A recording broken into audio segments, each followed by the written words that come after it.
Private colleges లో issue జరుగుతుంది తెలంగాణలో.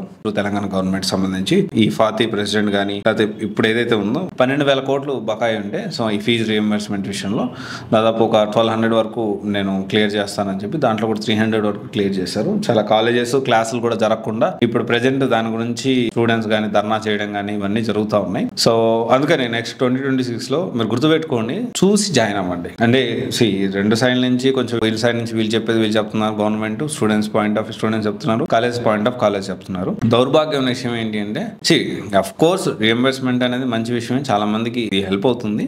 కానీ ప్రెసెంట్ చదువులు ఆపేసి సో ఈ స్టడీ అనేది డిస్టర్బ్ అయిపోతా ఉంది. సో అంటే చదువు చెప్పలేని పరిస్థితిలో ఉన్నాం మేము, ఇంకా కంటిన్యూ చేయలేము అని చెప్పి కంప్లీట్లీ క్లోజ్ చేసి స్ట్రైక్ చేస్తా ఉన్నారు. సో లిస్ట్ అవుట్ చేసుకోండి ఏ కాలేజెస్ లో ఇప్పుడు ఎక్కువగా క్లాసులు ఆపేసేసి నెక్స్ట్ ఫర్దర్ గా ఎవరైనా జాయిన్ అవ్వాలనుకుంటే ఇలాంటి కాలేజెస్ ని కొంచెం చూసి కొంచెం ఆలోచించి జాయిన్ అవ్వండి. ఎందుకంటే అఫ్ కోర్స్ మనీ కూడా ఇంపార్టెంటే కాదనట్లేదు, కానీ కొంత ఇప్పుడు టాప్ డీమ్డ్ యూనివర్సిటీస్ లో అంత డిస్టర్బెన్స్ అయితే లేదు as of now. So they are running very smoothly. So ఇప్పుడు తెలంగాణలో కూడా టాప్ డీమ్డ్ యూనివర్సిటీ కానీ టాప్ యూనివర్సిటీ టాప్ కాలేజెస్లో కొన్ని చాలా స్మూత్గా రన్ చేస్తున్నారు. అంటే స్టూడెంట్స్కి ఇబ్బంది కలగకుండా చాలా జాగ్రత్తగా ప్లాన్ చేసి రన్ చేస్తూ ఉన్నారు.